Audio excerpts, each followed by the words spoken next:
আল্লাহ ফসল দিলেন। এবার আপনার আল্লাহ পাক বলছেন, দেখো ফসল দিলাম, ধান হলো, চাউল হলো, মাছ হলো, গোশ হলো, সব হয়ে গেছে, এখন তুমি খাবে। রান্না বান্না হয়ে গেল, রহমত আমার দেখো, আমার রহমতটা দেখো। এ কোরআন শিখাইছেন সেই আল্লাহ রাব্বুল আলামিন, যার নাম রহমান। জোরে বলেন, তার নাম কি? রহমান। চাউল হয়ে গেছে, চাউল তো শুধু ভর্তা বানায় খাওয়া যাবে না, ভাত হয়েছে, আটা দিয়া রুটি তৈরি হয়েছে, কি দিয়া খাবেন? আল্লাহ রাব্বুল আলামিন আপনার পুকুরের ভিতরে মাছ দিয়া দিলেন, জন্তু জানোয়ার দিলেন, চার পায়া জানোয়ারের গোশত হালাল করে দিলেন, পাখির মাংস আল্লাহ রাব্বুল আলামিন হালাল করে দিলেন। এখন মাছ হলো, গোশ হলো, মাছ আর গোশ সিদ্ধ করে খাওয়া যাবে? জোরে বলেন, যাবে? যাবে না। তার গন্ধ নষ্ট করতে হবে আর সুঘ্রাণ সৃষ্টি করতে হবে। এই গন্ধ নষ্ট করে সুঘ্রাণ সৃষ্টি করার জন্য লবঙ্গ তৈরি করলেন কে? কথা কন না কেন? এলাচি কার? দারচিনি কার? লবণ কার? মরিচ কার? হলুদ কার? পেঁয়াজ কার? সুবহানাল্লাহ। এত নিয়ামত আল্লাহ রাব্বুল আলামিন বলেন, ওয়া ইন তাউদ্দু নি'মাতাল্লাহি লা তুহসুহা। আমার নিয়ামত গণনা করে করে আমার নিয়ামত গুণে শেষ করতে পারবে না, এত নিয়ামত আমি দান করেছি। এরপরে তরি তরকারি হলো, মাছ গোশ খেতে খেতে অস্থির হয়ে যাবে, তারপরে তরি তরকারি দিলাম, শাক সবজি দিলাম, সব কিছু আমি আল্লাহ রাব্বুল আলামিন দিয়েছি। আমার নাম রহমান, তোমার সমস্ত প্রয়োজন আমি দিয়েছি, মিটাই দিয়েছি। এবার তরি তরকারি হলো আর মানুষ তরি তরকারি খাইলো, আল্লাহ শুকর আদায় করলো না। শুকর আদায় করেন। এত সুন্দর মজার কদু, সেই কদু খায়, আর কদু খাইয়া মোসে তাও মারে আর বলে স্বাদের লাউ বানাইলো বৈরাগী। আল্লাহ শুকর আদায় করে, আল্লাহর নিয়ামতের শুকরিয়া আদায় করে।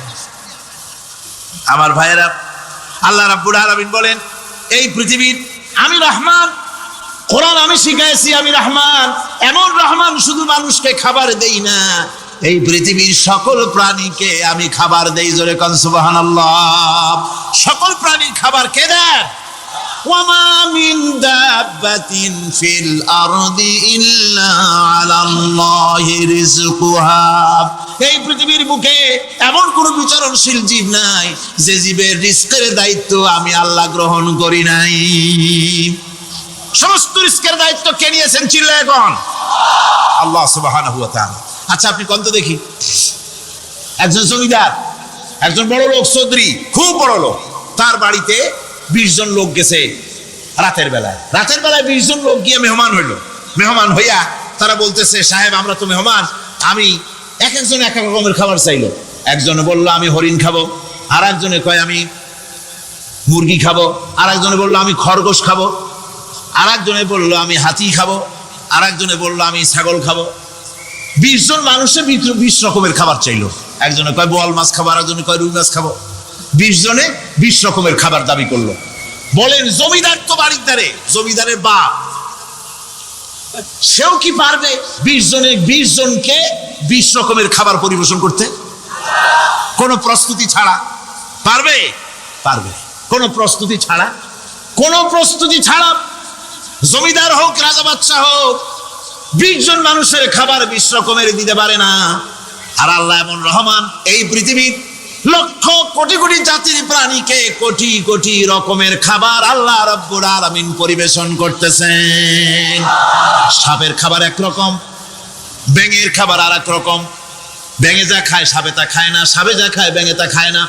হাতির খাবার, গন্ডারের খাবার, ভল্লুকের খাবার, বাঘের খাবার, সিংহের খাবার, মানুষের খাবার, ছাগলের খাবার, মুরগির খাবার, মশার খাবার, সারপোকার খাবার, সমস্ত খাবার ভিন্ন ভিন্ন। আবার সমস্ত খাবারের মজা আল্লাহ রাব্বুল আলামিন আলাদা আলাদা করে দিয়েছেন। এমন রহমান, আপনার পেট ভরবেন শুধু স্বাস্থ্য বাড়াবার জন্য, পেট ভরে খাওয়া দরকারটা ছিল। আল্লাহ পাক দেখলেন যে না, শুধু পেট ভরলে তো এরকম খাইতে চাইবে না, তাই আল্লাহ রাব্বুল আলামিন জিহ্বা দিয়ে দিলেন যাতে করে মজা লাগে আর খায়। সব রকমের মজা, এক এক গোশতে, এক এক মাছে, এক এক তরকারিতে এক এক রকম মজা না, সব রকম মজা, সব একরকম মজা, ভিন্ন ভিন্ন রকমের মজা। আল্লাহ পাক বলেন আমি রহমান, দেখো আমি কিভাবে খাওয়াই। ওয়া কাইয়্যিম মিন দাব্বাতিন লা তাহমিলু রিজকুহা আল্লাহু ইয়ারযুকুহা ওয়া ইয়্যাকুম। এই পৃথিবীতে এমন অনেক বিচরণশীল জীব আছে যে প্রাণীরা নিজের জন্য কোনো সঞ্চয় করে না, সঞ্চয় করে শুধুমাত্র পৃথিবীর মানুষ।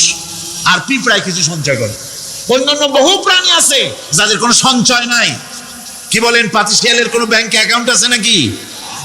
না। শীতের মৌসুমে পাতিশিয়াল আইসা ব্যাংকের ম্যানেজারকে বলে না যে কয়েকটা মুরগি আনছি, আমার নামে একটা অ্যাকাউন্ট ওপেন করে। ওর কোনো খাবার নাই, সঞ্চয় নাই। এ ধরনের পাখির সঞ্চয় নাই, পশুর সঞ্চয় নাই। মহান আল্লাহ রাব্বুল আলামিন তিনি বলছেন, সকালবেলায় পাখি তার বাসা দিয়া ক্ষুধার্ত পেট নিয়ে পাখিগুলি উড়ে চলে যায়। সাপ তার গর্ত থেকে বের হয় খালি পেটে, পাতি শৃগাল খাঁটি পেট নিয়ে গর্ত থেকে বেরিয়ে যায়। তিমির মতো অত বড় প্রকাণ্ড প্রাণী, হাতির মতো প্রকাণ্ড প্রাণী, গরিলা, শিম্পাঞ্জি, ওরাংওটাং, পিঁপড়া থেকে শুরু করে নিয়ে প্রকাণ্ড তিমি পর্যন্ত সমস্ত প্রাণীগুলি সকালবেলায় খালি পেটে বেরিয়ে যায়। সারাদিন ঘোরাঘুরির পর আল্লাহ সুবহানাহু ওয়া তাআলা বলেন, সন্ধ্যাবেলায় সমস্ত প্রাণীর পেটগুলি ভরে আমি আল্লাহ তাদের বাসায় ফিরাইয়া দেই। আমি রহমান, এভাবে করি। আমি আল্লাহ রাব্বুল আলামিন খাবারের বন্দোবস্ত করি, পড়ার বন্দোবস্ত করি, থাকার ব্যবস্থা করি। ইয়া আইয়ুহান নাসু যুকুরু নি'মাতাল্লাহি আলাইকুম হাল মিন খালিকিন গায়রুল্লাহ ইয়ারযুকুকুম মিনাস সামাই ওয়াল আরদ। ও পৃথিবীর মানুষেরা, ওই আল্লাহর স্মরণ করো, আল্লাহর নিয়ামতের শুকরিয়া আদায় করো যে আল্লাহ তোমাকে আকাশ থেকে, জমিন থেকে রিজিক দেন। ওই আল্লাহ ছাড়া আছে কি কেউ যে তোমাকে আকাশ থেকে রিজিক দেয়, জমিন থেকে রিজিক দেয়? লা ইলাহা ইল্লা হুয়া ফান্না তুফাকুন। ওই আল্লাহ ছাড়া কোনো ইলাহা নাই, কেন তোমরা বিভ্রান্ত হও? সেই আল্লাহর দিকে ফিরে আসো। আল্লাহ বলছেন, এভাবে আমি সমস্ত পৃথিবীর মানুষের রুজি রুটির বন্দোবস্ত করি, সমস্ত প্রাণীর রুজি রুটির ব্যবস্থা করি। আমি সেই রহমান। সুবহানাল্লাহ বিহামদিহি। ওয়া ইলাহুকুম ইলাহু ওয়াহিদ লা ইলাহা ইল্লা হুয়ার রহমানুর রহিম। এই হচ্ছেন তোমাদের আল্লাহ। সুবহানাল্লাহ। আল্লাহ বলছেন, ওয়া ইলাহুকুম ইলাহু ওয়াহিদ, তিনি হচ্ছেন এক আল্লাহ, এক ইলাহ, যিনি ছাড়া কোনো ইলাহা নাই। তিনি হচ্ছেন রহমান। তিনি কি? রহমান। তিনি হচ্ছেন রহিম। তিনি তোমাদের সব কিছুর ব্যবস্থা করে দিয়ে থাকেন, কোনো জিনিস তোমাদেরকে বঞ্চিত করেন না।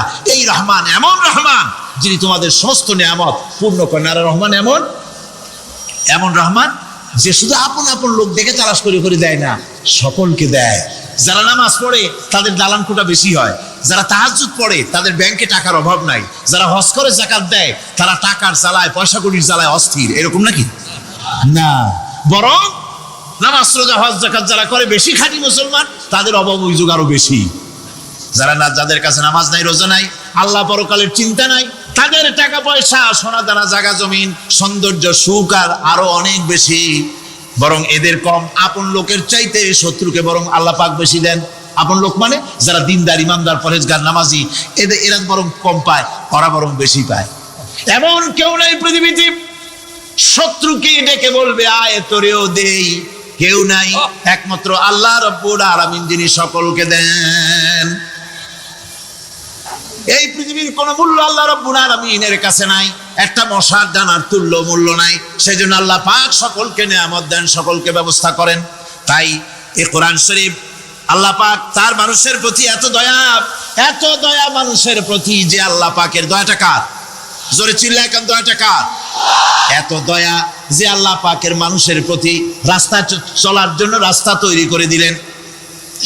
পাহাড়ের ভিতরে মানুষ যেন হারায় না যায়, পাহাড়ের ভিতরে গিরিপথ বানালেন যিনি, মরুভূমির ভিতরে হারায় না যায় নিশানা বানালেন যিনি, সমুদ্রের ভিতরে রাতের আধারে যেন গভীর সমুদ্রে হারায় না যায় সেজন্য মহাশূন্যের ভিতরে তারকা প্রদীপ জ্বালায়া পথের নির্দেশনা দিয়ে দিলেন যিনি, এত ব্যবস্থাপনা যিনি করলেন, সে আল্লাহ রাব্বুল আলামিন মানুষের জন্য এই পৃথিবীতে ব্যক্তি, পরিবার, সমাজ ও রাষ্ট্রে, আন্তর্জাতিক জীবনে, স্বরাষ্ট্রনীতি, পররাষ্ট্রনীতি, শিক্ষানীতি, যুদ্ধনীতি, বন্দিনীতি, তার জীবনের সমস্ত নীতিমালার ব্যাপারে আল্লাহ রাব্বুল আলামিন বুঝি কোনো দিগদর্শন দেন নাই।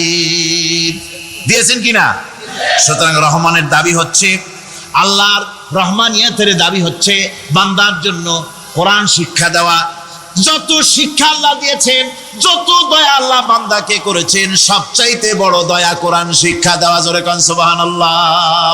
যত দয়া, যত নিয়ামত, যত রহমত আল্লাহ বান্দাকে করেছেন, তার মধ্যে শ্রেষ্ঠ রহমত, শ্রেষ্ঠ দয়া, শ্রেষ্ঠ করুণা মানুষের জন্য, আল্লাহর এই পৃথিবীর মানুষের জন্য সবচাইতে শ্রেষ্ঠ দয়া কি? জোরে বলেন কি? কোরআনের শিক্ষাই হচ্ছে আল্লাহ পাকের এই মানুষের জন্য সর্বশ্রেষ্ঠ দয়া। وَسَخَّرَ لَكُم مَّا فِي السَّمَاوَاتِ وَمَا فِي الْأَرْضِ। এই পৃথিবীতে যা কিছু তোমরা দেখতে পাও, এই সব কিছুকে তোমার অনুগত করে দেওয়া হয়েছে, যাতে করে তোমার সাহায্য করতে পারে, তোমার সহযোগিতা করতে পারে। এই জন্য আমি সবকিছুকে সৃষ্টি করেছি। সাখারা শব্দের অর্থ হচ্ছে যে আমি সবগুলিকে তোমাদের অনুগত করে দিয়েছি, যাতে করে তোমাদের অনুগত থাকে, অর্থাৎ তোমরা তাদের এই সমস্ত জিনিস দিয়ে তোমরা কাজ নিতে পারো। পানির উপর দিয়ে তোমরা যেন নৌকা চালাতে পারো, স্টিমার চালাতে পারো, পানি অনুগত করা হয়েছে। আমি অনুগত করে দিয়েছি তোমাদের, যাতে করে তার দ্বারা তোমরা কাজ নিতে পারো। অন্যত্র আল্লাহ বলছেন, আল্লাহুল্লাযী খালাকাস সামাওয়াতি ওয়াল আরদা ওয়া আনজালা মিনাস সামাই মাআন فأخرج به من الثمرات رزقا لكم। আল্লাহ হচ্ছেন তিনি, আল্লাহ রাব্বুল আলামিন হচ্ছেন তিনি যিনি আকাশ সৃষ্টি করেছেন, যিনি জমিন সৃষ্টি করেছেন, এবং ঊর্ধ্বদেশ থেকে মেঘমালা থেকে তোমাদের জন্য বৃষ্টি বর্ষণ করেছেন, এবং সেই বৃষ্টি দিয়ে মাটির ভিতর থেকে ফসল উদ্গত করে তোমাদের খাবারের বন্দোবস্ত করেছেন। তিনি হচ্ছেন আল্লাহ পাক। তার দয়া পৃথিবীর সব জায়গায় ছড়িয়ে আছে। তার দয়া নাই, রহমত নাই, এমন কোনো জায়গা নাই, এমন কোনো সৃষ্টি নাই। মানুষের জন্য যা কিছু প্রয়োজন তিনি তার দয়া দিয়ে, রহমত দিয়ে তিনি তা সৃষ্টি করে দিয়েছেন। আল্লাহ পাক বলছেন, ওয়াসাখখারা লাকুমুশ শামসা ওয়াল কামারা দাইবিনা ওয়াসাখখারা লাকুমুল লাইলা ওয়ান নাহার। যিনি চন্দ্র সূর্যকে সৃষ্টি করেছেন এবং এগুলিকে নিয়ন্ত্রিত করেছেন, চাঁদ সূর্যকে সৃষ্টি করে নিয়ন্ত্রিত করে দিয়েছেন, তোমাদের সমস্ত প্রয়োজন তিনি মিটিয়ে দিয়েছেন। দেখুন, চাঁদ এবং সূর্যকে আল্লাহ পাক সৃষ্টি করেছেন এবং একটা রহমত, একটা কুদরত সেই চাঁদ সূর্যের মধ্যে দান করেছেন। সূর্য যেখানে আছে, এটা যদি আল্লাহর দয়া না থাকতো, শুধু তাপ দেওয়ার জন্য সৃষ্টি করতেন আর মানুষের কল্যাণের দিকটা যদি চিন্তা না করতেন, তাহলে সমস্যা হয়ে যেত। সূর্য যেখানে আছে, বিজ্ঞানীরা বলেছেন তার থেকে যদি কিছু নিচে নেমে আসতো, তাহলে গোটা পৃথিবী জ্বলে পুড়ে ভস্ম হয়ে যেত। আর যেখানে আছে তার থেকে সূর্য যদি কিছু উপরে উঠে যেত, তাহলে গোটা পৃথিবী হিম শীতল হয়ে, পৃথিবী ফ্রিজ হয়ে যেত, মানুষ প্রাণী জগৎ মরে সব শেষ হয়ে যেত। চাঁদ যেখানে আছে, এই চাঁদ তার জায়গা থেকে কিছু উপরে যদি উঠতো, তাহলে পৃথিবী মরুভূমি হয়ে যেত। আর যেখানে আছে তার থেকে কিছু নিচে যদি আসতো, তাহলে গোটা পৃথিবী পানি, সমুদ্রের পানি, নদীর পানিগুলি প্লাবিত হয়ে, ওভারফ্লো হয়ে, উচ্ছ্বসিত হয়ে গোটা পৃথিবীকে প্লাবিত করে দিত, ডুবাই দিত, সব শেষ হয়ে যেত। তাহলে আমরা দেখতে পাচ্ছি শুধু সৃষ্টি নয়, সৃষ্টিও করেছেন এবং প্রত্যেকটি সৃষ্টির পেছনে তার দয়া কাজ করেছে, তার কুদরত কাজ করেছে, যাতে করে মানুষের জন্য সুবিধা হয়, মানুষের জন্য উপকার হয়। অন্য আয়াতে আল্লাহ পাক বলেন, ওয়াতাকুম মিন কুল্লি সাআলতুমুহু ওয়া ইন তাউদ্দু নি'মাতাল্লাহি লা তুহসুহা। আল্লাহ পাক বলেন, তিনি তোমাদের প্রতি এত দয়াবান, আল্লাহ তোমাদের প্রতি এত দয়া রাখেন, এত মেহেরবানি করেন যে তোমাদের সমস্ত চাহিদা তিনি পূরণ করেছেন। তোমাদের জীবনে যা দরকার সব তিনি পূরণ করেছেন। মানুষ সমস্ত নিয়ামতকে, নিয়ামতের শুকর আদায় করে না, নিয়ামত বোঝেও না মানুষ। ওই যে একটু আগে হযরত পীর সাহেব কেবল আপনাদের সামনে বলেছেন, মানুষ পশুর মতো, উলাইকা কাল আনাম, চোখ আছে, চোখ দিয়া সব দেখে, কিন্তু আল্লাহর নিয়ামত গুলি দেখে উপলব্ধি করার ক্ষমতা নাই। খায় জনমের খাওয়া, কিন্তু খাওয়ার পরে কার খানা খাইলো, কার দেওয়া খানা খেলো, এরপরে এতটুকুন শুকরিয়া আদায় করে না। তো চোখ থাকতে দেখে না, অন্তর থাকতে চিন্তা করে না, কান থাকতে হক শোনে না। আল্লাহ পাক বলেছেন উলাইকা কাল আনআম, এরা হলো জানোয়ারের মতো। কিসের মতো বলুন? আল্লাহ বলেন না বালহুম আদাল, শুধু জানোয়ারের মতো না, বরং জানোয়ারের চাইতেও নিকৃষ্ট। জোরে কোন নাউজুবিল্লাহ।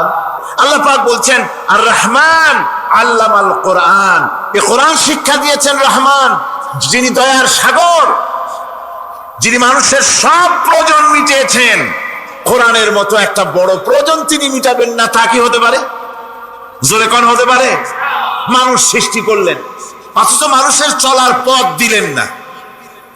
মানুষ সৃষ্টি করলেন, মানুষ কোন পথে চলবে, কি করলে আল্লাহ রাজি হবেন, কি করলে বেহেশতে যাব, কি করলে শান্তিতে থাকবো দুনিয়ায়, এর কোনো পরিকল্পনা তিনি দিলেন না। তিনি শুধু বললেন নামাজ পড়ো, রোজা রাখো, আর তা যদি না করো কিয়ামতে জাহান্নামে যাবা। আল্লাহ কি এইভাবে জালিম? আল্লাহ এরকম জালিম? ওয়ামাল্লাহু বিযাল্লামিল লিল আবিদ। আল্লাহ পাক বলেছেন আমি আমার বান্দার জন্য জালিম নই, আমি বান্দার উপরে জুলুম করি না।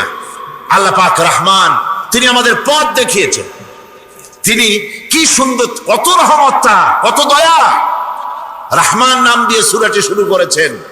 এ কোরআন শিক্ষা দিয়েছেন তিনি, যিনি দয়াবান। আল্লাহ রাব্বুল আলামিন বলেন আল্লাযী জাআলা লাকুমুল আরদা মাহাদান ওয়া জাআলা লাকুম ফীহা সুবুলান লাআল্লাকুম তাহতাদুন। তিনি আল্লাহ যিনি তোমাদের জন্য এই পৃথিবীটাকে সমতল করেছেন, এই পৃথিবীটাকে সুন্দর করেছেন, সমতল করে দিয়েছেন। আর তোমাদের চলার জন্য তিনি রাস্তা তৈরি করেছেন, সমতল জমিনের উপরে পথ করে দিয়েছেন, পৃথিবীটাকে সমতল করেছেন, মাটিটাকে সুন্দর করেছেন, রহমত করেছেন। তিনি পৃথিবীর মানুষকে বসবাসের জন্য একটা পৃথিবী বানালেন, কিন্তু সেই পৃথিবীতে সেই মাটিটা এমন হলো যেখানে এত শক্ত যা বিল্ডিং করা যায় না, যেখানে মাটি খোসা যায় না, জমিন চাষ করা যায় না। জমিন কি এরকম শক্ত? জোরে বলেন, এরকম শক্ত? এরকম শক্ত না। আবার বৃষ্টি পড়লে যে কাদা হয়, ওই রকম যদি জনমের মতো আল্লাহ কাদা বানায় দিতেন যে মানুষ দাঁড়াইতেই পারে না, কাদার মধ্যে ডুবে যায়, এরকম যদি অবস্থা হতো, তাহলে এই পৃথিবীর এই জমিনের উপরে মানুষ বাড়ি ঘর বানাইতে পারতো না। ঠিক কিনা কর? আল্লাহ পাক বলছেন আমি একটা ভারসাম্যের মাধ্যমে এই পৃথিবীকে, এই জমিনকে সৃষ্টি করেছি, এবং এই জমিন যেন তোমাকে নিয়ে নড়াচড়া করতে না পারে সেজন্য আমি পাহাড় দিয়েছি। পাহাড়গুলিকে কিলকের মতো, পেরেকের মতো খিল মেরে দিয়ে পৃথিবীটার ভারসাম্য রক্ষা করেছি, যাতে করে তোমাকে নিয়ে টালমাটাল হতে না পারে। এই সুন্দর করে পৃথিবীটা বানালাম। তারপরে وَلَقَدْ مَكَّنَّاكُمْ فِي الْأَرْضِ وَجَعَلْنَا لَكُمْ فِيهَا مَعَائِشَ قَلِيلًا مَا تَشْكُرُونَ। আল্লাহ পাক বলেন আবার দেখো, এই জমিনে আমি তোমাদেরকে প্রতিষ্ঠিত করেছি, আর জমিনের উপরে তোমরা যাতে রুজি রোজগার করতে পারো সে ব্যবস্থাও আমি করে দিয়েছি। জমিন সৃষ্টি করেছি, আবার রুজি রোজগার করবে সে ব্যবস্থাও আমি তোমাদের জন্য করে দিয়েছি। এই পৃথিবী তুমি চাষাবাদ করবে, তাতে ফসল হবে সে ব্যবস্থা করে দিয়েছি, বাড়িঘর বানাবে সে ব্যবস্থা করে দিয়েছি। তারপরে পৃথিবীর এই মাটির নিচে তোমার জন্য সম্পদ রেখেছি, সমুদ্রের ভিতরে, নদীর ভিতরে, সেখানেও তোমার জন্য সম্পদ রেখেছি। আমি রহমান সব প্রয়োজন মিটিয়েছি। শুধু এর জন্য নয় যে সৃষ্টি করলাম, ইবাদত করলাম আর জাহান্নামে পাঠিয়ে দিলাম, তা তো না। তোমাকে আমি সৃষ্টি করেছি, তোমার প্রয়োজন, যত প্রয়োজন তোমার ছিল জীবনে, সমস্ত প্রয়োজনগুলি আমি মিটিয়েছি। আল্লাহ পাক বলছেন وَهُوَ الَّذِي سَخَّرَ الْبَحْرَ لِتَأْكُلُوا مِنْهُ لَحْمًا طَرِيًّا وَتَسْتَخْرِجُوا مِنْهُ حِلْيَةً تَلْبَسُونَهَا। আল্লাহ পাক বলেন এই সমুদ্রকে আমি আল্লাহ তোমার নিয়ন্ত্রিত, তোমার নিয়ন্ত্রণাধীন করে দিয়েছি সমুদ্রকে, আর তার ভিতরে তাজা মাংস, তাজা গোশত তোমার জন্য রেখেছি, খাবার রেখেছি। আবার তুমি পরিধান করতে পারো এমন জিনিসও, ব্যবহারের জিনিস সমুদ্রের মধ্যে রেখে দিয়েছি। তার মানে হলো সমুদ্রের ভেতরে, তার ভিতরে মাছ রয়েছে, টাটকা মাছ আছে, মণিমুক্তা আছে, স্থলভাগে পৃথিবীর মাটির উপরে যত জিনিস আছে, যত নিয়ামত আছে, সমুদ্রের তলদেশে তার কোনো অংশে কম নাই, বরং তার থেকে আরো বেশি আছে। মাটির উপরে যত নিয়ামত আছে, সম্পদ আছে, মাটির তলায় তার থেকে কোনো অংশে কম নাই। অনেক নিয়ামত মাটির তলায় আছে, খনিজ দ্রব্যগুলি মাটির তলায় থাকে। সমুদ্রের তলদেশে অসংখ্য নিয়ামত আল্লাহ রাব্বুল আলামিন রেখেছেন। বলছেন, আমি হচ্ছে রহমান, আমার দয়ায় ভরা, আমি তোমার সমস্ত প্রয়োজন আমি আমার দয়া দিয়ে আমি মিটিয়েছি। দরুদ শরীফ পড়েন, সালাতুন ইয়া রাসূলুল্লাহ আলাইকুম সালামুন ইয়া। আমার ভাইরা, আল্লাহ সুবহানাহু ওয়া তাআলা তিনি হচ্ছেন রহমান, তিনি হচ্ছেন রহমান। জোরে বলেন, তিনি কি? দয়ার সাগর, যিনি মানুষের সমস্ত প্রয়োজন মিটিয়েছেন, তিনি কোরআন অবতীর্ণ করেছেন। আমি আল্লাহর দয়ার কথা, রহমান শব্দের ব্যাখ্যা আপনাদের সামনে করে সামনে এগোচ্ছি। মাঝখানে যারা হাঁটেন, এর আগেও আপনাদেরকে বহুবার বলা হয়েছে, কোরআনে কারীমের তাফসীরের মাহফিল, মাঝখান থেকে হাঁটা চলা কিন্তু বেয়াদবি। জোরে বলেন, এটা কি? এই বেয়াদবি কেউ করতে চেষ্টা করবেন না। আল্লাহ পাক বলছেন যে আমি এই পৃথিবী সৃষ্টি করলাম, মাটিতে তোমাদের জন্য চতুষ্পদ জন্তু সৃষ্টি করেছি, বাতাসের উপরে পাখিরা সাঁতার কাটছে, আর পানির ভিতরে মৎস্যরাজি রয়েছে। এ সমস্ত প্রাণীগুলি আত্মরক্ষার জ্ঞান আমি দান করেছি, তারা তোমাদের জন্য উপকার করে। সেই পশুগুলি পশম দিয়ে তোমাদের কাপড় চোপড় তৈরি হয়, তারপরে তার চামড়া তোমরা পরিধান করো। এই পশুগুলিও তোমাদের জন্য আমি এক নিয়ামত হিসেবে দিয়েছি। ওয়াল-আনআমা খালাকাহা লাকুম ফীহা দিফউন ওয়া মানাফিউ ওয়া মিনহা তা'কুলুন। আল্লাহ সুবহানাহু ওয়া তাআলা বলেন, আমি মানুষের জন্য পশু তৈরি করেছি, চতুষ্পদ জন্তু সৃষ্টি করেছি, যার পশম দিয়ে তোমাদের জন্য শীতের পোশাক তৈরি হয়। আপনারা যে এই যে চাদর গায়ে দেন, কম্বল গায়ে দেন, এগুলো কার পশম? পশুর পশম। পশুগুলির, জন্তুগুলির পশম দিয়ে আপনাদের জামা কাপড়গুলি তৈরি হয়। তারপরে এই পশু আপনাদের জন্য বাড়িতে পাহারা লাগায়। আল্লাহ পাক বলছেন, এছাড়া এই পশুগুলি আমি এমন নিয়ামত দান করেছি, সমুদ্রের ভিতরে, জমিনের উপরে, মাটির তলায়, আবার আকাশের উপরে, জমিনের উপরে বিচরণশীল জীবগুলিও তোমার জন্য তৈরি করেছি। ওয়াতাহমিলু আসফালাকুম ইলা বালাদিন লাম তাকুনু বালিগিহি ইল্লা বিশাক্কিল আনফুস। আল্লাহ পাক বলেন, এই পশুগুলি তোমাদের আরো অনেক উপকারে আসে। তোমাদের বোঝাগুলি, বড় বড় বোঝাগুলি তারা এক শহর থেকে আর এক শহরে, দূর থেকে দূরান্তরে পিঠে করে তারা বহন করে নিয়ে যায়, যা তোমরা বহন করতে পারতে না। তোমাদের জন্য দারুণ কষ্ট হতো, মুসিবত হতো। এই ধরনের বোঝাগুলি, পশুগুলি তোমাদের জন্য বহন করে নিয়ে যায়। গাধা, ঘোড়া, হাতি, আপনাদের বোঝাগুলিকে, বিরাট বিরাট বোঝা যা টানতে ট্রাক লাগে, মানুষের জন্য কষ্ট হয়, এই বোঝাগুলিও এই পশুর দ্বারা আল্লাহ পাক বহন করায় থাকেন। আল্লাহ পাক বলছেন, ইন্না রাব্বাকুম লারাউফুর রহিম। নিশ্চয়ই তোমাদের রব, তিনি তোমাদের প্রতি অত্যন্ত দয়াশীল, তার দয়া পৃথিবীর চতুর্দিকে ছড়িয়ে আছে। তিনি আমাদেরকে এ কোরআন নাযিল করেছেন, এ কোরআন আমাদেরকে শিক্ষা দিয়েছেন এমন এক রহমান, যার দয়া পৃথিবীর চতুর্দিকে সর্বত্র ছড়িয়ে আছে। আল্লাহর দয়া চতুর্দিকে কি ছড়িয়ে আছে? কোন? আল্লাহর দয়া, আল্লাহর মহব্বত, আল্লাহর করুণা সর্বত্র ছড়িয়ে আছে। আল্লাহ পাক বলছেন, পশু সৃষ্টি করলাম, পশুগুলি তোমাকে পাহারা দিল, তার গোশত তোমরা খেলে, তাকে দিয়ে তোমরা মাল বহন করলে, তার পশম দিয়ে জামা কাপড় বানালে।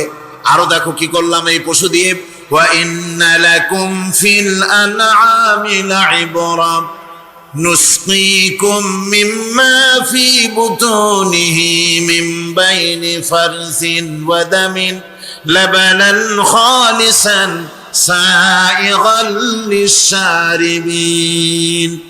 আল্লাহ রাব্বুল আলামিন বলেন চতুষ্পদ জীবের মধ্যে বুদ্ধিমান ব্যক্তিদের জন্য নিদর্শন রয়েছে, যারা বুদ্ধিমান তাদের জন্য নিদর্শন রয়েছে। দেখো, এই ঘাস খাওয়ার পর তার শরীরের ভিতরে রক্ত তৈরি হলো, পেশাব হলো, ময়লা হলো, সেই পেশাব, ময়লা, রক্ত ইত্যাদির ভেতর থেকে আমি তোমাদের জন্য দুধ তৈরি করে দিলাম। যেখান থেকে পেশাব বের হলো, পায়খানা বের হলো, তার পাশের থেকে স্বচ্ছ, সুন্দর, সুমিষ্ট, সুস্বাদু দুধ আমি তোমাদের জন্য বের করে দিলাম। সুবহানাল্লাহ। দেখুন, এই দুধ আল্লাহ পাক তৈরি করলেন। কাগজ তৈরি হয় যে মিল, কলকারখানায়, পেপার মিল, আপনারা যদি কোনো পেপার মিলে যান তো যে দেখবেন কাগজ তৈরি হয় গাছ দিয়ে। এই গাছগুলি মিলের মধ্যে, মেশিনের মধ্যে ঢুকানো হয়। মেশিনের ভিতরে গাছটা ঢুকে মেশিনের তাপে, বৈদ্যুতিক তাপে এই গাছগুলি গলে যায়, পানি হয়ে যায়। তারপরে ছাকনা থাকে, নেট থাকে, কয়েকটা নেট থাকে। সেই ছাকনাগুলির ভিতর থেকে ছেঁকে এরপরে সেই পানিটা চলে আসে প্লেটের উপরে, এসে আস্তে আস্তে শক্ত হতে হতে সেটা কাগজে পরিণত হয়ে যায়। পানিটা আস্তে আস্তে কাগজে পরিণত হয়ে যায়।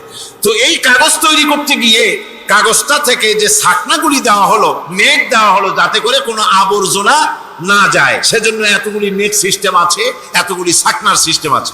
কিন্তু তারপরেও এত সাবধানতা সত্ত্বেও আমরা দেখি কাগজে লিখতে গেলে কাগজের মধ্যে নিপের সাথে অ্যাক্সিডেন্ট হয়ে যায়, এ ধরনের আবর্জনা কাগজের মধ্যে দুই একটা থেকে যায়। অনেক কাগজের মধ্যে এরকম পাওয়া যায়, যায় কিনা ভাই?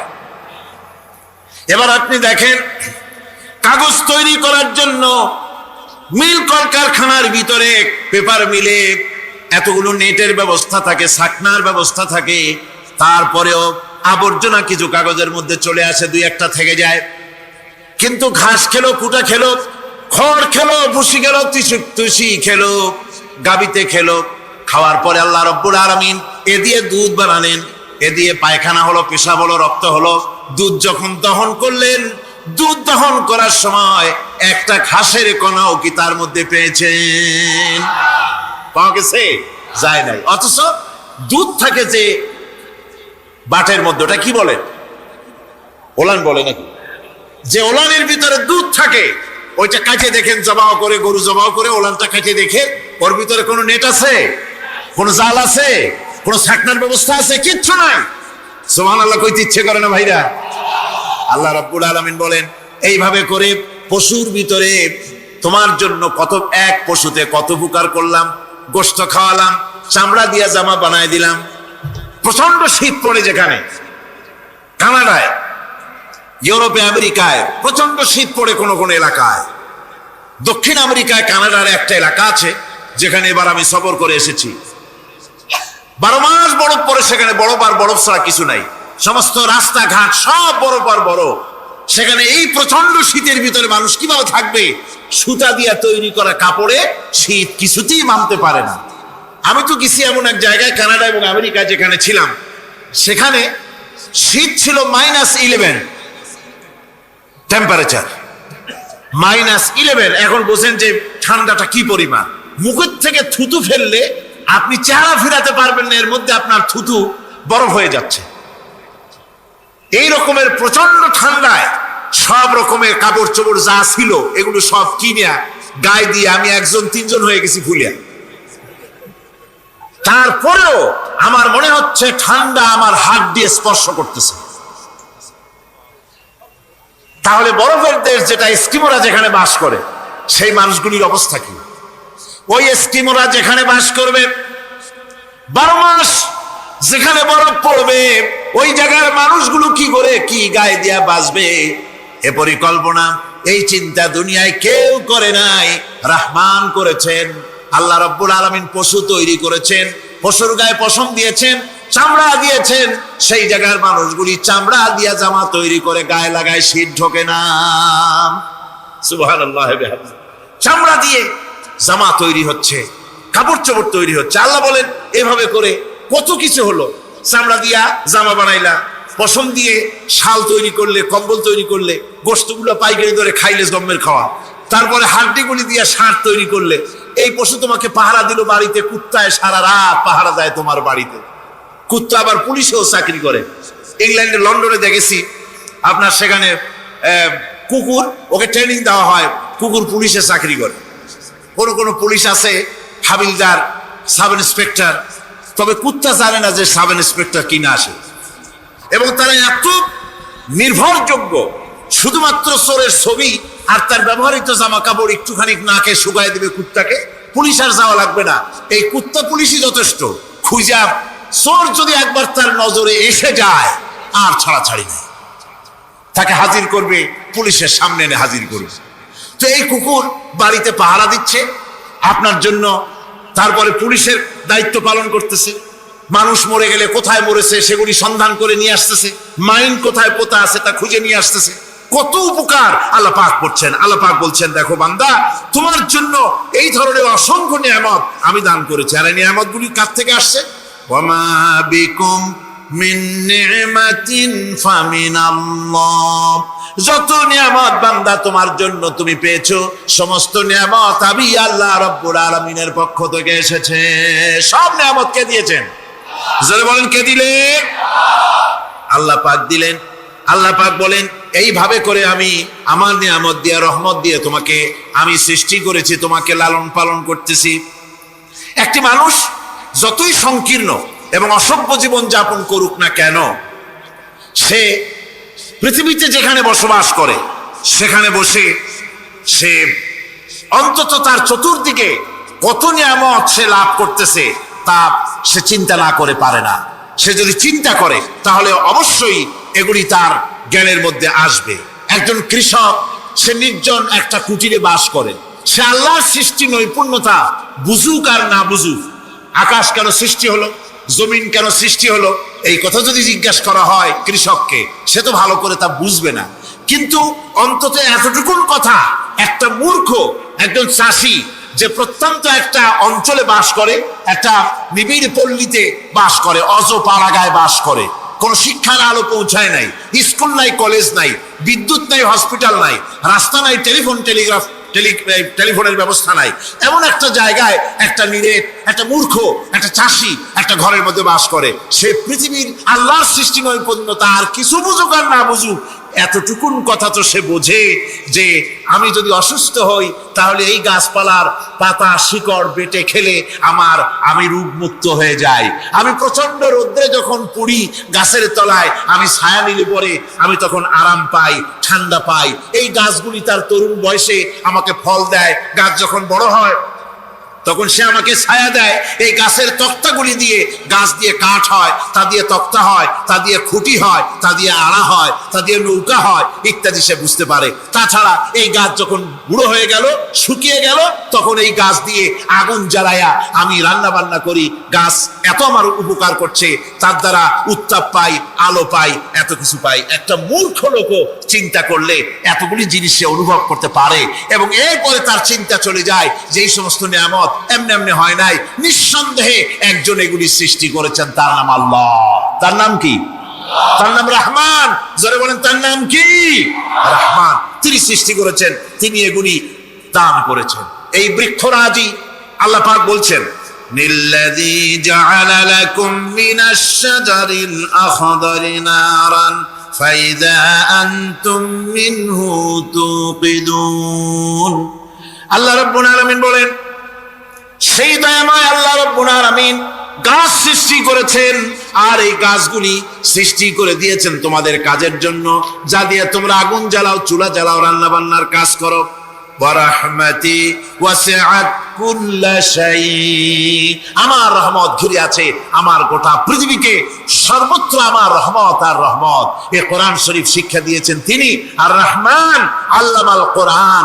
এই কোরআন শিক্ষা দিয়েছেন সেই মহান আল্লাহ রাব্বুল আলামিন, যিনি হচ্ছেন রহমান, যার দয়া দিয়ে গোটা পৃথিবী পরিব্যাপ্ত হয়ে আছে। এক মুহূর্তের জন্য চিন্তা করুন, এক মুহূর্তের জন্য চিন্তা করুন, আল্লাহ পাকের দয়া যদি না থাকতো তাহলে কি অবস্থা হতো? এই পৃথিবী আছে কিন্তু কোনো সৌন্দর্য নাই, আকাশ আছে কিন্তু কোনো তারকা নাই, তারকা আছে কিন্তু তাতে কোনো আলো নাই, গাছ আছে কিন্তু তাতে কোনো সবুজ শ্যামলিমা নাই, আওয়াজ আছে কিন্তু তাতে কোনো সুর নাই, মানুষ আছে কিন্তু তার দেহের মধ্যে কোনো ঐক্য নাই। এই জাতীয় একটা পৃথিবীর চিন্তা মানুষ করতে পারে না, এটা একটা কবরস্থানের মতো অবস্থা হয়ে যাবে। আল্লাহ পাক বলছেন দেখো আকাশ বানাইছি, আবার সেই আকাশ দেখতে যেন সুন্দর হয় সেজন্য তারকা প্রদীপ দিয়ে আকাশকে সাজাইছি। যেরকম সুবহানাল্লাহ। আল্লাহ রাব্বুল আলামিন বলেন ওয়ালাকাদ যায়্যানাস সামাআদ দুনিয়া বিমাসাবিহ। আল্লাহ পাক বলেন এই দুনিয়ার আকাশ খানিকে তারকা প্রদীপ দিয়া সাজায় রেখেছি মনের মতন, দেখো তুমি তাকাইয়া। নয়ন অবিরাম দৃশ্য, আকাশ বানালাম, চতুর্দিকে তারকা রাত্রে ফুটে উঠলো, যা দেখলে মানুষের নজর, মানুষের সুন্দর, তার চক্ষু শীতল হয়ে যায়। জোরে বলেন সুবহানাল্লাহ। সুন্দর করে এই আকাশটাকে আমি সাজিয়েছি। তারপরে আল্লাযী খালাকা সাবআ সামাওয়াতিন তিবাকা মা তারা মিন খালকির রহমানি মিন তাফাউত। স্রষ্টা তিনি সপ্ত আকাশ রচিলেন থরে থরে, কোন ত্রুটি হেরিবে না তার পূর্ণ সৃজন পরে। চাও তুমি তার সৃষ্টি পানে, দেখো কিছু ভুল চোখ, ফেরাও তোমার নয়ন খানি, ফেরাও তোমার মুখ। অক্ষমহীন দৃষ্টি তোমার সৃষ্টিতে পাবে ফাঁকি, ফিরাও তোমার নয়ন খানি, ফিরাও কাঙ্গালাখি। আল্লাহ পাক বলেন আমার আকাশের দিকে তাকাও, বারবার তাকাও, সূর্যের দিকে তাকাও, চন্দ্রের দিকে তাকাও, গাছপালার দিকে তাকাও, তাকায় দেখো কোনো ভুল আছে নাকি, ভালো করে দেখো কোনো ভুল আছে নাকি। আল্লাহ পাক বলেন আবার তাকাও, দেখতে দেখতে তোমার চক্ষু দুর্বল হয়ে তোমার কাছেই ফিরে আসবে, আমার সৃষ্টি নৈপুণ্যতার ভিতরে কোনো ভুল পাবে না। সুবহানাল্লাহ। আল্লাহ রাব্বুল আলামিন শেষ রাত্রে প্রথম আকাশে আসেন। হাদিস শরীফে এসেছে প্রথম আকাশে আল্লাহ রাব্বুল আলামিন এসে দুনিয়ার মানুষকে ডাকেন, কে আছো গুনাহ করে জীবন বোঝাই করে ফেলেছো, নাফরমানি করেছো, গুনাহ করেছো, অথবা বিপদে পড়েছো, ঋণগ্রস্ত হয়ে পড়েছো, অসুবিধায় পড়েছো, মামলা মোকদ্দমায় পড়েছো, আমার কাছে মাপ চাও, আমার কাছে সাহায্য চাও। এই সময় যে সমস্ত বান্দারা আরামের ঘুমকে হারাম করে আল্লাহর দরবারে কাঁদতে থাকে, তাহাজ্জুদের নামাজ আদায় করে যখন হাত তুলে কাঁদে, আল্লাহ পাক তখন এই দৃশ্য দেখে ফেরেশতাদের বলেন, ও আমার ফেরেশতারা, আমার ওই বান্দাগুলি কাঁদে কেন? সমস্ত মানুষ যখন ঘুমানো, এই বান্দাগুলি কাঁদে কেন বলো? ফেরেশতারা বলে আল্লাহ তুমি তো ভালো করে জানো। ফেরেশতারা বলে আল্লাহ পাক বলবেন তবুও তোমাদের মুখ থেকে শুনতে চাই। ফেরেশতারা তখন বলবে রব্বুল আলামিন তোমার বান্দা গুনাহ করেছে, জাহান্নামের ভয়তে তোমার কাছে কাঁদতেছে, তোমার ভয়তে কাঁদে, জাহান্নামের ভয়তে কাঁদে। আল্লাহ জিজ্ঞেস করেন ফেরেশতারা, ওরা যে আমার ভয়তে কাঁদে ওরা কি আমারে দেখছে নাকি? ফেরেশতারা বলেন না খোদা তোমারে দেখে নাই। আল্লাহ পাক বলেন ওরা আমার যে জাহান্নামের ভয়তে কাঁদে ওই জাহান্নাম তারা দেখেছে নাকি? ফেরেশতারা বলেন না আল্লাহ তোমার জাহান্নাম ওরা দেখে নাই, তোমার বেশ তো কিছুই দেখে নাই। আল্লাহ পাক বলেন আমার ফেরেশতারা এই বান্দাগুলি আমার দোজখ দেখে নাই, আমাকে দেখে নাই, হাসর মিজান সিরাত কিছুই দেখে নাই, শুধু কোরআনের কথা শুনে, আমার নবীর কথা শুনে, আমার কোরআনের কথা শুনে বিশ্বাস করে আরামের ঘুমকে হারাম করে কিভাবে কাঁদতেছে তাকায় দেখ। আমার রহমতের দরিয়ায় জোশ মেরে গেছে, তোরা সাক্ষী থেকে যা, আমার ওই ক্রন্দনরত বান্দাগুলিকে আমি আল্লাহ মাফ করে দিলাম। আমার ভাইরা, আল্লাহ পাক বলেন আম্মান হুয়া কানিতুন আনা আল-লাইলি সাজিদাও ওয়া কাইমা। আল্লাহ রাব্বুল আলামিন বলেন সিজদার ভিতরে আর দাঁড়ানোর ভিতরে আমার এই বান্দাগুলি আখিরাতে আমার সঙ্গে দেখা করা লাগবে এই ভয়তে, জাহান্নামের ভয়তে তারা কাঁদে, এভাবে কাঁদতে থাকে। আর আল্লাহ পাক ওই সময় তাদের গুনাহ মাফ করতে থাকেন। কোরআনে কারীমের ভিতরে আল্লাহ পাক বলেন সারা রাত ঘুমাতে আল্লাহ নিষেধ করেছেন, সারা রাত যেন ঘুমায়ো না, পাইকারি ধরে ঘুমায়ো না, একটু জাগো। ওয়াজকুর ইসমা রাব্বিকা বুকরাতাও ওয়া আসীলা। সকাল এবং সন্ধ্যায় তোমার প্রভু তোমার রবের জিকির করো, স্মরণ করো। ওয়া মিনাল লাইলি ফাসজুদ লাহু ওয়া সাব্বিহহু লাইলান তাওয়িলা। তোমার রাতের বেলায় রাতের একটা অংশ সিজদায় অবনত হও, আর রাতের দীর্ঘ সময় ঘুমায় থেকো না, হয় একটা লম্বা সময় ঘুমাও, কিন্তু একটা অংশ রাখো যে সময় তুমি আমার দরবারে সিজদায় পড়ে যাবে, কাঁদবে। আমার বন্ধুগণ, রাতটা ওয়াজআলনাল লাইলা সুবাতা, আল্লাহ রাব্বুল আলামিন ওয়াজআলনা সুবাতা ওয়াজআলনান নাওমা সুবাতা ওয়াজআলনাল লাইলা লিবাসা। ঘুমকে বানাইছেন আল্লাহ শান্তির বাহন, আর রাতকে করেছেন আচ্ছাদন। রাতকে কি করেছেন? আচ্ছাদন। রাতকে একটা পর্দা লাগিয়ে দিয়েছেন, রাতের পর্দা। যেহেতু প্রেম ভালোবাসা ঢোল পিটায় করা যায় না। ঢোল পিটায় প্রেম করা যায়? যায় না। মানুষকে দেখায় দেখায় প্রেম ভালোবাসা করা যায় না। এটা হলো দুনিয়ার রীতিনীতি। দুনিয়ায় যেটা মানুষেরা করে, আসল সবচাইতে বড় ভালোবাসার পাত্র হলেন আল্লাহ, মাসুক হলেন আল্লাহ, আশেক হলো মানুষ। আশেক এবং মাসুকের ভিতরে প্রেম বিনিময় হবে, ভালোবাসার আদান প্রদান হবে, কথোপকথন হবে। এজন্য দিনের কোলাহল পূর্ণ অবস্থায় তা হয় না বলে রব্বুল আলামিন বলেন, আমি তোমাদের জন্য রাতকে একটা আচ্ছাদন, একটা পর্দা বানায় দিয়েছি। এই রাতের পর্দার ভিতরে থেকে আমারে ডাকো, আমাকে আমার কাছে তুমি আমাকে ডাকো, একটা লম্বা সময় নিয়ে আমাকে বলতে থাকো, আমাকে ডাকতে থাকো। আল্লাহ পাক তার নবীকেও বলেছেন, ইয়া আইয়ুহাল মুযাম্মিলু কুমিল লাইলা ইল্লা কালিল। যখন তুমি আমার জন্য কাঁদবে, আমার জন্য সিজদায় পড়ে থাকবে। সাহাবায়ে কেরামদের সঙ্গে রোমকদের লড়াই হতেছে। রোমক সৈন্যরা যুদ্ধে জিততে পারতেছে না কিছুতেই।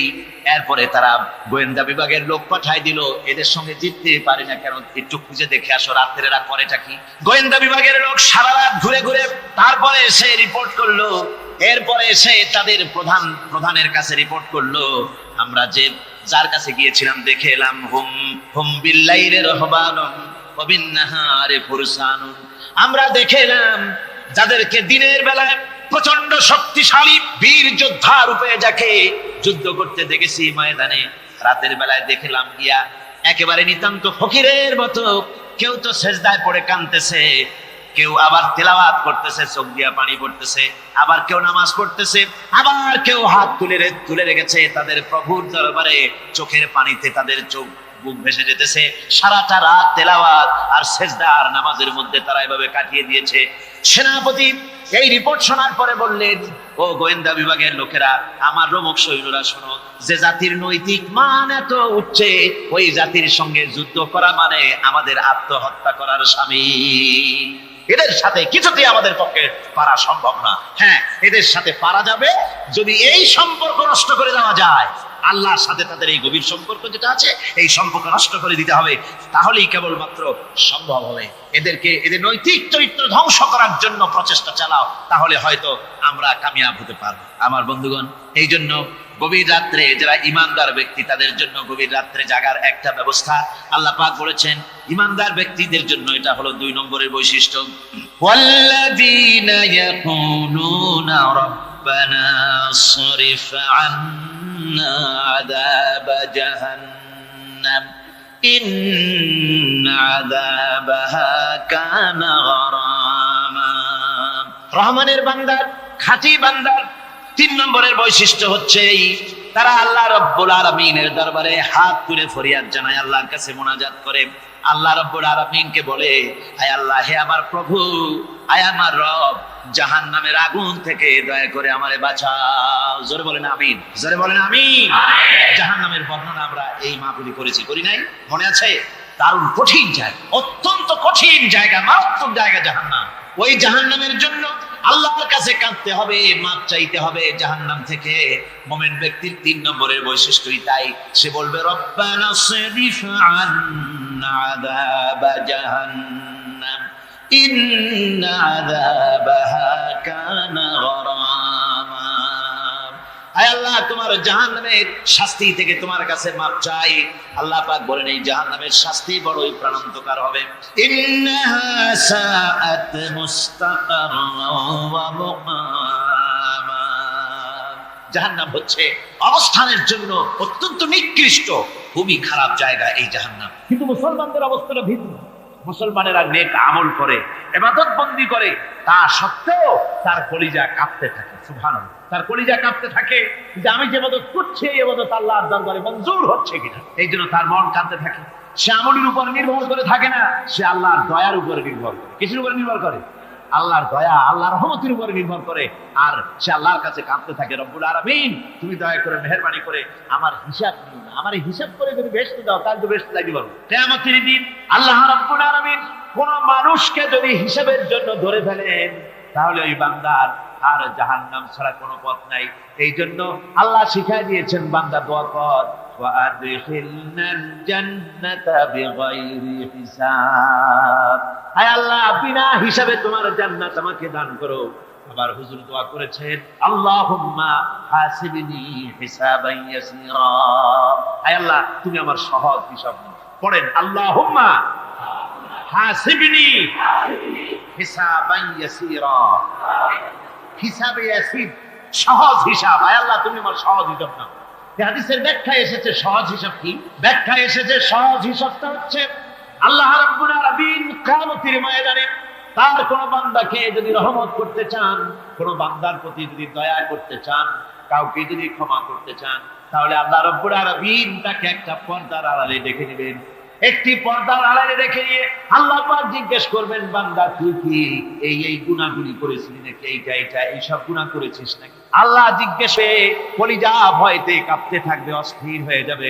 সে স্বীকার করবে, রব্বুল আলামিন তুমি যা বলেছো আমি সব অন্যায় আমার দ্বারা হয়েছে, আমি বুঝতে পারি নাই, আমাকে মাফ করে দাও। রব্বুল আলামিন বান্দাকে বলবেন, যা বান্দা, আমি তোকে মাফ করে দিলাম, আমার জান্নাতে চলে যা। সুবহানাল্লাহ, সুবহানাল্লাহ।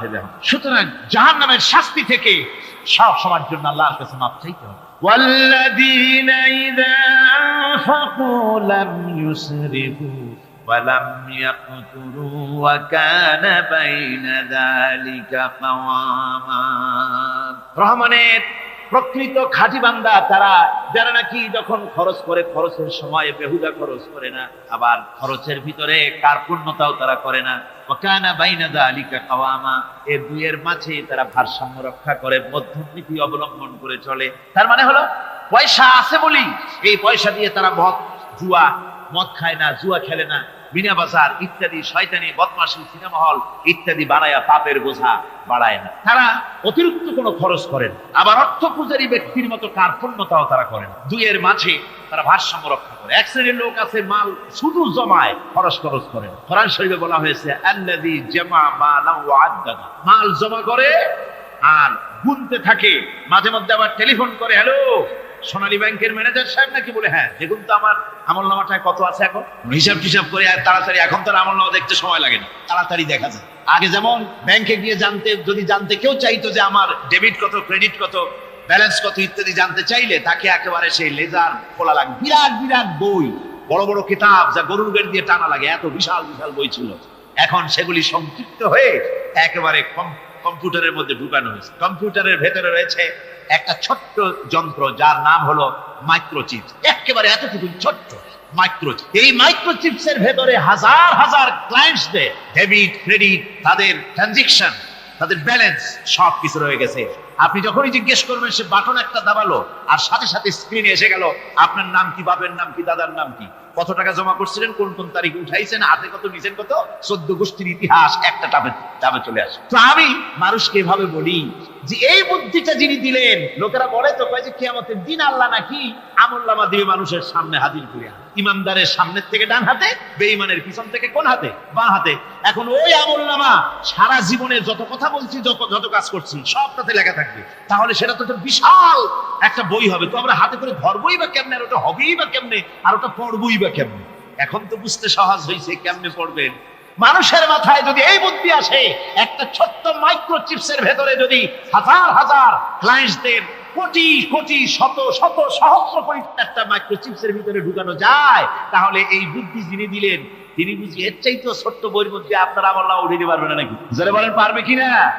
নিশ্চয়ই পারবেন, হাজার পাওয়ার পর। বন্ধুগণ, সুতরাং এরা মাল জমা করে আর গনে, জিজ্ঞেস করে ম্যানেজার সাহেব কত হয়েছে, বলে যে এত লক্ষ এত। তখন আবার চিন্তা হয় যে আরো কত টাকা জমাইতে পারলে কোটি হয়, তারপরে আরো 200 কোটি হয়। এভাবে তারা জমাইতে থাকে, খরচ করেন। তো এ ব্যাপারে সন্তানের জন্য, সন্তানদের জন্য খরচ যেটা লাগে, সেটা স্ত্রী পুত্র সন্তান আত্মীয় স্বজন যেটা আছে, যা তাদের জন্য যে পরিমাণ খরচ করা লাগে তা যদি না করে, তাহলে এটা হচ্ছে বখিলি। আর খরচ করতে গিয়ে যদি বেশি করে, তাহলে সেটা হচ্ছে বেহুদা খরচ। এখন এই বেহুদা খরচ থেকে আমাদেরকে বাঁচতে বলা হয়েছে। বিষয়টা হচ্ছে নিজের আত্মীয় স্বজন, সন্তান সন্ততির জন্য খরচ করতে হবে যা লাগে তাই।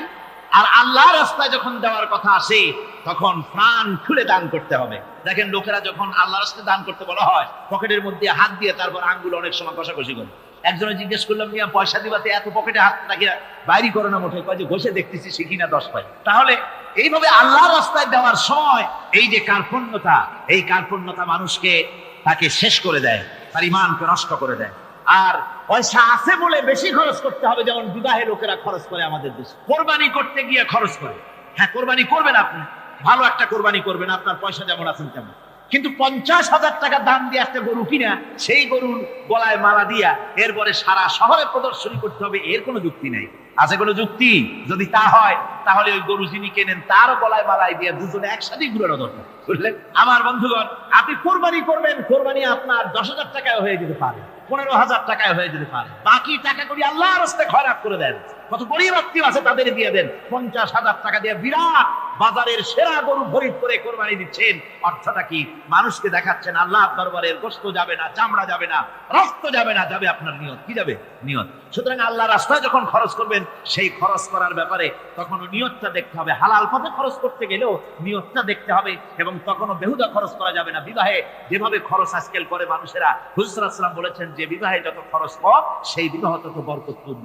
আর আমরা মনে করি বিবাহে যত বেশি খরচ বাড়ানো যায় ততই এটা বেশি শানদার হবে। উল্টা চিন্তা করি। আল্লাহ রাব্বুল আলামিন এরপরে বলছেন, والذين لا يدعون مع الله إلها آخر ولا يقتلون النفس التي حرم الله إلا بالحق ولا يزنون ومن يفعل ذلك يلقى أثاما। আর রহমানের খাঁটি বান্দা যারা, তাদের 5 নম্বরের বৈশিষ্ট্য হচ্ছে যে তারা আল্লাহর সাথে, আল্লাহকে বাদ দিয়ে অন্য কাউকে ইলাহা বলে, মাবুদ বলে ডাকে। এ ব্যাপারেও ব্যাখ্যা আমরা এই মাহফিলে দিয়েছি, মনে আছেন আপনাদের?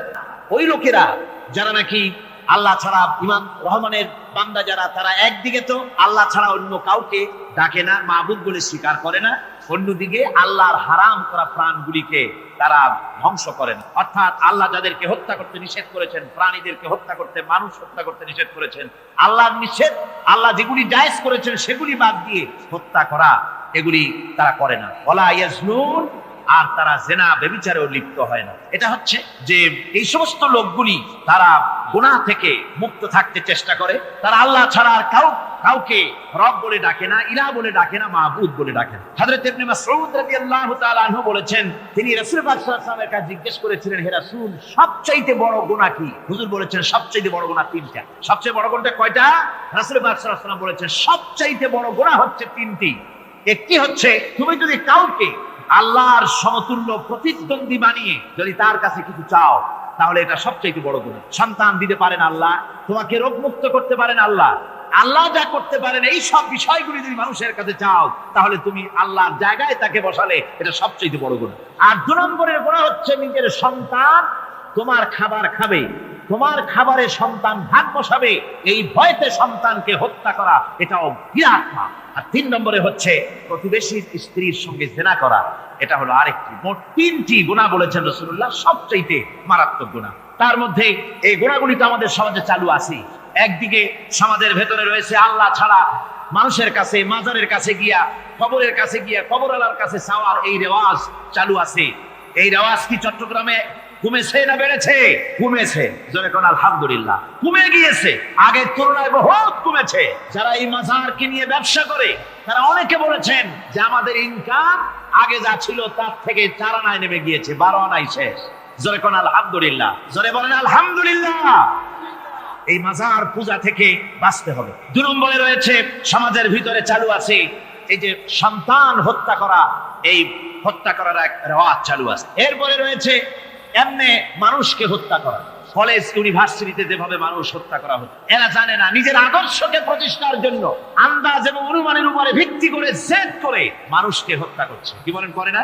আল্লাহ রাব্বুল আলামিন বলেন, وَمَن يَقْتُلْ مُؤْمِنًا مُتَعَمِّدًا فَجَزَاؤُهُ جَهَنَّمُ خَالِدِينَ فِيهَا أَبَدًا।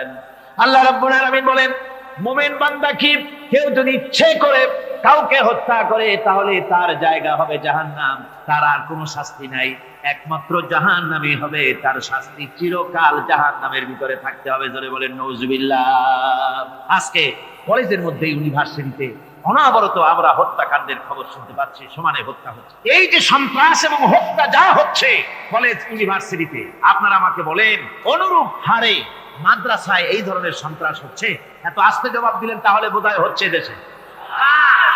মাদ্রাসায় সন্ত্রাসের কারণে কোন টাইটেল মাদ্রাসা, ফাজেল মাদ্রাসা সন্ত্রাসের কারণে বন্ধ হয়েছে এমন কোন নজির আপনারা পেয়েছেন? পান নাই। কেন পান? কলেজ বন্ধ হচ্ছে, ইউনিভার্সিটি বন্ধ হচ্ছে, সন্ত্রাসের কারণে মাদ্রাসা বন্ধ হয় না কেন? তার কারণ হচ্ছে কলেজ ইউনিভার্সিটিতে কোরআন পড়ানো হয় না, হাদিস পড়ানো হয় না, তাই তারা হত্যা করলে কি পাপ হয় তাও জানে না। হত্যা পাপ, হত্যার পাপ তো দূরের কথা, মানুষ কোরআন শুনতে আসে, কোরআন শুনতে আসাটাও তাদের বরদাস্ত হয় না।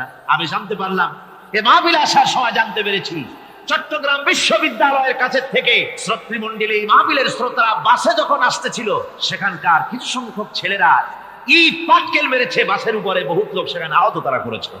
নাউজুবিল্লাহি মিন যালিক। কি শিক্ষা দেওয়া হচ্ছে সেখানে? কিন্তু মাদ্রাসায় তো হচ্ছে না। কেন হয় না?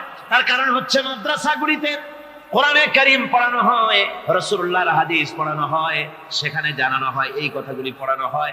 যদি কেউ কাউকে হত্যা করে জাহান্নাম ছাড়া কোনো জায়গা থাকবে না, চিরকাল জাহান্নামে থাকতে হবে, এই ভয়তে ওরা হত্যার ভিতরে যায় না। এই জীবন জীবন নয়, পরকাল আছে, কিয়ামতের দিন আল্লাহর দরবারে দাঁড়ায় জীবনের সবকিছুর হিসাব দিতে হবে। এই জন্য তারা এসব জানে বলে, এসব তাদের রক্তে মাংসের ভিতরে ঢুকানো আছে বলে তারা চুরি ডাকাতি জেনাবে বিচার হত্যার দিকে তত যায় না যত এরা যায়। ঠিক কিনা বলুন? কলেজ ইউনিভার্সিটিতে আজকে কোরআন শরীফ পড়ানো হয় না। মাদ্রাসা এবং মসজিদে, মাদ্রাসাগুলিতে যে কারণে সন্ত্রাস হয় না, ওই কারণটা যদি কলেজ ইউনিভার্সিটিতে ঢুকানো যায় তাহলে সন্ত্রাস বন্ধ হতে পারে। ঠিক কিনা কথা? আমার ভাইরা, আজ বাংলাদেশে যে কয়টা ইউনিভার্সিটি আর যতগুলি কলেজ আছে, এদেশের সাধারণ মানুষের রক্তার্জিত পয়সা দিয়েই এই কলেজ ইউনিভার্সিটি চালানো হয়, কিন্তু সেখানে কোরআন শরীফের তাফসীর পড়ানো হয় না, হাদিস শরীফ পড়ানো হয় না, হয় সব পড়ানো হয়, কিন্তু কোরআনে কারীমের তাফসীর পড়ানো হয় না, হাদিস শরীফ পড়ানো হয় না। যদি ওই কলেজ ইউনিভার্সিটির ছাত্রগুলিকে কোরআন শরীফ পড়ানো হতো, কোরআনের তাফসীর পড়ানো হতো, কলেজ ইউনিভার্সিটিতে হাদিস শরীফ যদি পড়ানো হতো, ইসলামের অর্থনীতি সমাজনীতি যদি পড়ানো হতো, তাহলে কলেজ আর ইউনিভার্সিটি গোটা জাতিকে মাস্তান আর গুন্ডা উপহার দিত না, খালিদ বিন ওলীদের মতো মুজাহিদ উপহার দিত। জোরে বলেন সুবহানাল্লাহ। আজকে গোটা জাতির চিন্তা চেতনা ধারণার বহির্ভূত সেখান থেকে সন্তান আমরা পাচ্ছি। আজকে সেখানে ছেলে পাঠাচ্ছে বাপ, ছেলে পাঠাচ্ছে, ছেলে লেখাপড়া করে সেখান থেকে ভালোভাবে পাস করে আসবে, চাকরি বাকরি করবে, মা বাপের সুখের কারণ হবে। কিন্তু দেখা যায় কিছুদিন পর সেখান থেকে চলে আসে সন্তান লাশ হয়ে বাপের ঘরে ফিরে এলো। কি শিক্ষা হচ্ছে? এই শিক্ষা ব্যবস্থার আমূল পরিবর্তন হওয়া দরকার। আপনারা অবাক হবেন, শিক্ষা ব্যবস্থার পরিবর্তন হওয়া দূরের কথা, কোরআন হাদিস কলেজ ইউনিভার্সিটিতে পড়ানো তো দূরের কথা, নামাজের জন্য কোনো তাগিদ নাই। কোন কলেজে কোন ইউনিভার্সিটিতে এরকমের তাগিদ আছে যে যারা মুসলমান ছাত্র জোহরের আযান হয়ে যাবে সব ছাত্র শিক্ষককে বাই হুক এন্ড ক্রুক মসজিদে যেতে হবে, 5 ওয়াক্ত নামাজ বা জামাত আদায় করতে হবে, এমন হুকুম আছে? আছে। এরপরেও ছেলেরা যে যতটুকু ভালো আছে, অত বাস ভাঙছে ইউনিভার্সিটির সামনে পাইয়া, ওরা লাঠি ঠাঙ্গা নিয়ে যে দূর আসে না, এই তো কপাল। কথা বুঝতে পেরেছেন? ওদের তো কিছু শিখানো হয় না, কিচ্ছু, অর্থাৎ চরিত্র সৃষ্টি তাদের করানো হয় না। নামাজের তাগিদ নাই, রোজার তাগিদ নাই, ওজনের একটা আলাদা জগৎ। যুবতী মেয়ে, যুবতী ছেলে, যুবক ছেলে পড়াশোনা করে, কো এডুকেশন, সহশিক্ষায় একসাথে যুবক পুরুষ আর যুবতী মহিলা একসাথে ওঠা বসা করছে, একসাথে পিকনিক করতে কোথায় হারায় যাচ্ছে, কি করতেছে না করতেছে দেখারও কেউ নাই। জোরে করেন নাউজুবিল্লাহ। আজ তাই এক কথায় ইউনিভার্সিটিকে এদেশের একজন কবি বলেছিলেন ডাকাতদের গ্রাম। এখন শুধু ডাকাত না, মানে ডাকাতদের একেবারে আড্ডাখানা হয়ে গিয়েছে, অস্ত্রবাজির আড্ডাখানা হয়ে গিয়েছে। তাদের চরিত্র নষ্ট করার জন্য, ইসলামের থেকে তাদের মনকে ফিরিয়ে দেওয়ার জন্য বইপত্রের অভাব নাই, কোরআন হাদিসের অভাব আছে সেখানে, কিন্তু তাদের মন মগজ ইসলাম থেকে যেন ফিরে যায় এজন্য তাদেরকে বইপত্র দেওয়া হয়। যেমন সেই যুগের নাম করা কবি ছিল ইমরাউল কায়েস, খুব নাম করা কবি ছিল। তার কবিতার বই সাবায়ে মুআল্লাকা আজও পর্যন্ত মাদ্রাসা শিক্ষার, উচ্চ শিক্ষায় এবং ইউনিভার্সিটি শিক্ষায়, সেখানে আধুনিক শিক্ষার, উচ্চ শিক্ষায় সেখানে এই বই এখনো পড়ানো হয়। এই বইটির লেখক অর্থাৎ নাম করা কবির ছিল অনেকগুলি শত্রু। একদিন তার প্রাণের শত্রু তাকে ঘিরে ফেলেছে মরুভূমির ভেতরে, বলছে তারা দুজন ছিল সংখ্যায়, বলল যে তোমাকে আমরা হত্যা করব। ইমরাউল কায়েস যখন দেখলো যে এদের হাত থেকে বাঁচার কোনো পথ নাই, তখন সে বলল, দেখো তোমরা তো আমাকে মারবে, কিন্তু একটা কথা আমি তোমাদেরকে বলি, আমাকে মারার পরে আমার দুটো মেয়ে আছে, মেয়ে দুটিকে একটি খবর পৌঁছে দেবে। কি খবর? বলে আমাকে মৃত্যু মারার পর আমার বাড়ি গিয়ে মেয়ে দুটিকে গিয়ে বলবে, ইয়া বানাতি ইমরাউল কায়েস ইন্না আবাকুমা। বাস এই কথাটুকু বলে দেবে। তো যারা হত্যা করবে তারা চিন্তা করলো যে এই কথার দ্বারা তো আমরা হত্যা করেছি, তা তো প্রমাণিত হবে না, সুতরাং মারতে অসুবিধাটা কি। তারা মেরে ফেললো। মারার পরে মরুভূমির ভিতরে তাকে গেড়ে দিয়ে এরপরে এই দুইজন লোক ওয়াদা পালন করার জন্য ইমরাউল কায়েসের বাড়ি গেছে। বাড়ি গিয়ে বলছে মেয়ে দুটোকে ডেকে যে, হে মেয়েরা, তোমাদের পিতার সঙ্গে মরুভূমিতে আমাদের দেখা হলো, তারপরে তোমার পিতা আমাকে তোমাদেরকে একটা কথা বলতে বলেছেন, সেটা হলো এই, ইয়া বানাতি ইমরাউল কায়েস ইন্না আবাকুমা। শোনা মাত্রই মেয়ে দুটি চিৎকার করে কেঁদে উঠেছে। তাদের চিৎকার শুনে আশেপাশের লোকেরা এসে জিজ্ঞেস করলো, তোমরা কাঁদছো কেন? হয় যে এই দুটি লোক আমার পিতাকে হত্যা করেছে। কি করে বুঝলে? এই যে এদের কাছে আমার আব্বা একটা খবর পাঠাইছেন, খবরটা হলো ইয়া বানাতি ইমরাউল কায়েস ইন্না আবাকুমা। ওরা বলছে এতে ওরা হত্যা করেছে, তা কি করে বোঝা গেল? এর অর্থ তো হচ্ছে যে হে ইমরাউল কায়েসের মেয়েরা, নিশ্চয়ই তোমার পিতা, তো নিশ্চয়ই তোমার পিতা কি খায় না ঘুমায় না, বিদেশে গেছে, কি করে বোঝা গেল যে সে নিহত হয়েছে? মেয়ে দুটি বলছে, দেখো আমার পিতা যে কবিতার পংক্তি বলেছেন, এর দ্বিতীয় লাইন আমরা জানি কি হবে। ইয়া বানাতি ইমরাউল কায়েস ইন্না আবাকুমা, এর দ্বিতীয় লাইন হবে কাদ কুতিলা ওয়া কাতিলুহু লাদাকুমা। এর দ্বিতীয় লাইন হবে নিশ্চয়ই তোমার পিতা নিহত আর হত্যাকারীরা দুজনই তোমাদের সম্মুখে উপস্থিত। এখন আপনারা চিন্তা করেন যে মহিলারা পর্যন্ত সেই যুগে কতখানি বুদ্ধিমতী, কতখানি তারা বুৎপত্তি সম্পন্না ছিল সেই যুগের মহিলারা পর্যন্ত, পুরুষ তো দূরের কথা। তো জ্ঞান বুদ্ধি সবই ছিল, সব থাকা সত্ত্বেও এই যে তারা চুরি করত, ডাকাতি করত, জিনা করত, ব্যভিচার করত, একটি জিনিসের অভাবে। কয়টি জিনিসের অভাবে? সেই জিনিসটা হচ্ছে ওদের কাছে ওহির জ্ঞান ছিল না। ওহির জ্ঞান না থাকার কারণে ওদের এই চরম দুরবস্থা হয়েছিল। আর রাসূল পাক সাল্লাল্লাহু আলাইহি ওয়াসাল্লাম ওহির জ্ঞান দিয়ে ওই জাতিকে গোটা পৃথিবীর মধ্যে শ্রেষ্ঠ জাতিতে পরিণত করে দিয়েছিলেন। আজকে আমাদের দেশের শিক্ষা ব্যবস্থায় ওই ওহির জ্ঞান নাই, যার ফলে আমাদের দেশে ছেলেরা শিক্ষিত হয় কিন্তু সেই যুগের লোকেদের মতো হতে পারছে না, কলেজ এবং ইউনিভার্সিটি ওই ধরনের লোক তৈরি করতে পারছে না। আমার বন্ধুগণ, সে যুগের থেকে আমরা উন্নতি অনেক করেছি, উন্নতি বিশেষ বিশেষ ক্ষেত্রে এই করেছি। সে যুগের লোকেরা, তারা যারা চোর ছিল, চুরি করত, তারা লেখাপড়া জানতো না। আজকে যারা চুরি করে তারা তো কমসে কম ম্যাট্রিক পাস। সে যুগে যারা ডাকাতি করত তারা লেখাপড়া জানতো না। আজকের যারা ডাকাত তারা কমসে কম বিএ পাস। আগের যুগে, সেই যুগে যারা নাকি মানুষ হত্যা করত তারা লেখাপড়া জানতো না। আর আজকে যারা মানুষ হত্যা করে তারা রীতিমতো শিক্ষা গ্রহণ করে কোথায় কেমনে আঘাত দিলে তাড়াতাড়ি মরে এটা জেনে শুনে ট্রেনিং নিয়ে তারপরে মানুষকে হত্যা করে। অগ্রগতি উন্নতি এতটুকু হয়েছে, কিন্তু মৌলিক মানবীয় গুণাবলী সৃষ্টি করার জন্য কোরআনের অবদানের কোনো বিকল্প নাই। জোরে কোন সুবহানাল্লাহ। আমি গত 4 দিন আপনাদের সামনে কোন সূরা আলোচনা করেছি? সূরা ফুরকান। আমি সূরাটিকে শেষ করতে পারবো না, মানে মাঝখান থেকে আলোচনা করতে পারবো না, যেহেতু সময় নেই, আজকেই তো শেষ হয়ে যাবে। সেই জন্য আমি বেছে নিয়েছি সূরা ফুরকানের শেষ রুকুটি আপনাদের সামনে আজকে আলোচনা করব, যেখানে আল্লাহ রাব্বুল আলামিনের খাঁটি বান্দা তৈরি করার পরিকল্পনা আল্লাহ দিয়েছেন। খাঁটি বান্দা হওয়ার জন্য আল্লাহ পাক একটা ফর্মুলা বলেছেন, সেই ফর্মুলাটা আজকে আমরা এখানে আলোচনা করব। এই ফর্মুলা দিয়েই জনাবে মুহাম্মদ রাসূলুল্লাহ সাল্লাল্লাহু আলাইহি ওয়াসাল্লাম একটি সুন্দর সমাজ সৃষ্টি করেছিলেন, একটি আর্থ সামাজিক সুন্দর সমাজ বিনির্মাণে যে ধরনের লোক তৈরি করা দরকার ছিল, এই কোরআনে কারীমের মাধ্যমেই রাসূল পাক সে ধরনের লোক তৈরি করেছিলেন। আসুন শয়তানের ওয়াসওয়াসা থেকে পানাহ চেয়ে নিয়ে আমরা কথা শুরু করি। أعوذ بالله من الشيطان الرجيم بسم الله الرحمن الرحيم। মুফিদুর রহমান সাহেব আমাকে খবর দিলেন, ওনার কাছে খবর এসেছে যে মানুষ ভিড়ে এবং চাপে শ্বাসরুদ্ধ হয়ে মরে যাওয়ার উপক্রম হয়ে যাচ্ছে বিভিন্ন জায়গায়। তা আমি আপনাদেরকে অনুরোধ করব, যিনি যেখানে আছেন সামনের দিকে বাড়ার কোনো চেষ্টা করবেন না। রাস্তায় থাকেন, ড্রেনের পাশে থাকেন, গাছের উপরে থাকেন, ছাদের উপরে থাকেন, যেখানে থাকেন সেখানে বসে পড়েন। রাস্তা তো ট্রাফিক বন্ধ করে দেওয়া হয়েছে, গাড়ি ঘোড়া এসব রাস্তায়, এই মাহফিলের চারদিকের সমস্ত রাস্তার গাড়ি ঘোড়া বন্ধ করে দেওয়া হয়েছে। ফলে আপনারা রাস্তার উপরে বসে পড়েন, দাঁড়িয়ে থাকবেন না, দাঁড়াতে গেলেই মানুষের চাপে হেলাধুলা করবেন, পড়ে যাবেন, হাত পা ভেঙে যাওয়ার প্রাণান্তকার দশা হওয়ার সম্ভাবনা হবে। সুতরাং আমি সকলকে অনুরোধ করছি, মেহেরবানি করে কোরআনের সম্মানে, এ মাহফিলের সম্মানে আপনারা যার যার জায়গায় বসে পড়েন, কেউ দাঁড়িয়ে থাকবেন না, আর মোটেই চাপাচাপি করবেন না, কেউ কথা বলবেন না, আর দাঁড়াবেনও না। শয়তানের ওয়াসওয়াসা থেকে পানাহ চেয়ে পরম করুণাময় আল্লাহ রাব্বুল আলামিনের নামে শুরু করছি।